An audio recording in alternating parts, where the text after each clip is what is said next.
Hi guys, welcome. Before I begin, I would like to remind you to subscribe to my channel if you haven't already. I would really appreciate it. Alright guys, today I'm sharing my Albondigas recipe. This is a Mexican meatball soup with Chipotle and it's so good. I made these meatballs with a combination of mushrooms and lentils for a meat-like texture and they turned out amazing. And I know some of you don't really like the taste of mushrooms, but in this recipe you won't be able to taste them at all.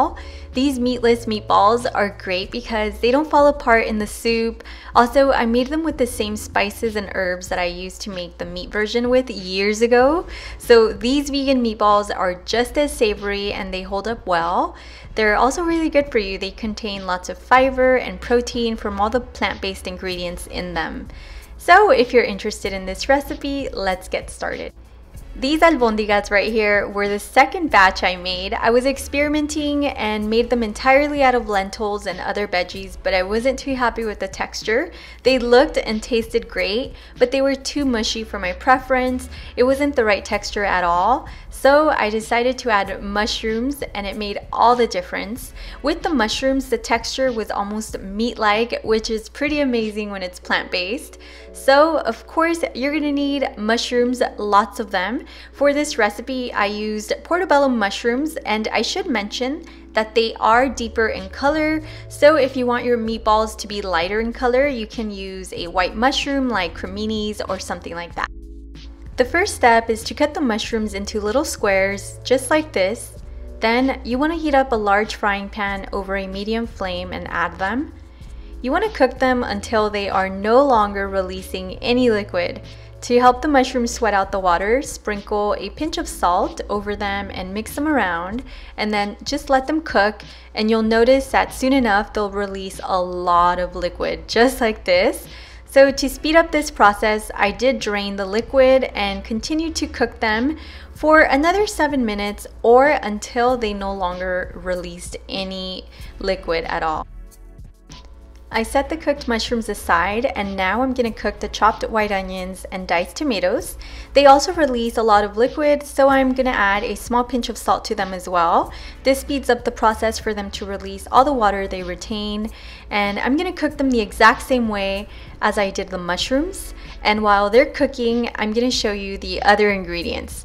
Starting from the left, I have chopped cilantro. In the middle, I have finely diced or minced garlic. And to the right, I have a few leaves of yerba buena, which translates to good mint. I believe it's spearmint in English, and this ingredient might sound weird to you, but it's very important to this soup. Trust me, it's not gonna taste weird in these like vegan meatballs. It's actually gonna add a lot of flavor and it's also very aromatic. So it's really nice in here, trust me. Alright, now that the onions, tomatoes, and mushrooms have all cooked down, you're going to combine them in a frying pan over a medium flame. I'm adding some vegetable oil in the middle, and I'm going to add the garlic directly over the oil, and I'm going to cook the garlic for a few seconds, and then I'm going to mix it in with the rest. Then I'm going to add the cooked lentils, which I cooked in water with the bay leaf and garlic clove with no salt until most or all of the water was absorbed by the lentils and they were nice and soft. Before you add the lentils to this mixture, be sure that they are completely dry. That way it won't change the texture in the meatballs.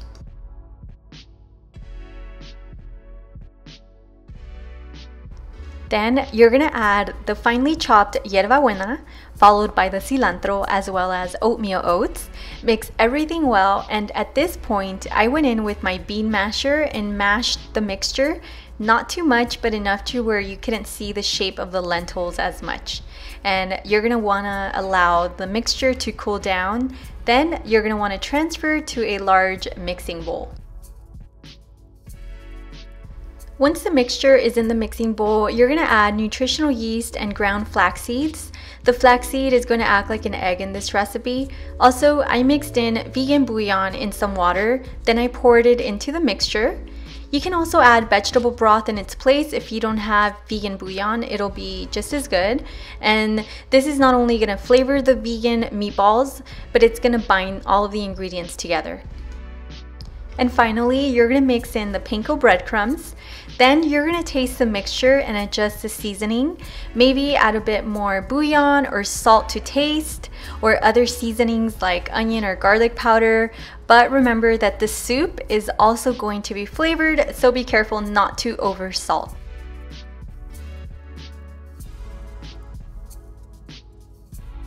Next, preheat your oven to 400 degrees. And now for the fun part, you're gonna shape the mixture into small vegan meatballs. Mine are the size of a melon scooper. And once you've done this to the entire mixture and all your meatballs are ready, you wanna place them on a baking pan.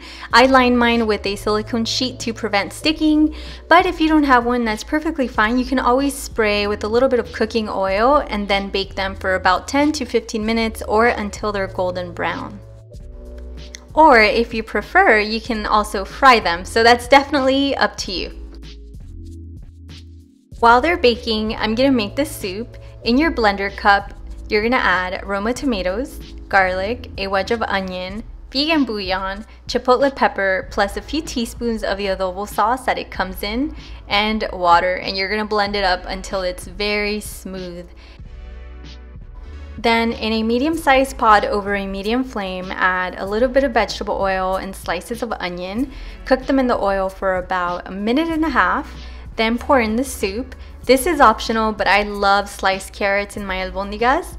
If you add them, do slice them thinly, that way they cook while the soup simmers. And also don't forget to add a few leaves of yerba buena for a tastier, more aromatic soup. Trust me, it's really good. Also, this is a good time to adjust the seasoning to your taste. And once you've done that, you want to lower the flame and put a lid over your pot and simmer for 10 to 15 minutes so the flavors can intensify. And then you want to turn off the flame.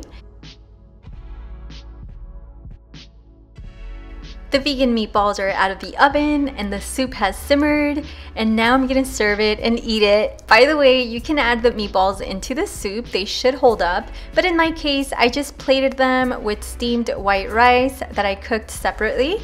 Then I poured the soup over them, and seriously, yum. This is so good. Like, this vegan albondigas soup is going to hit the spot. The subtle chipotle flavor with the aromatic yerba buena and all the other flavors from the other ingredients, along with the vegan bouillon that does an amazing job at making this taste meat-like. These mushroom lentil vegan meatballs have a similar texture as that of the traditional meat version, so I know for a fact you're gonna like them. Alright guys, I really hope you try this recipe because it's so yummy, and as always, thank you so much for watching. Until the next one.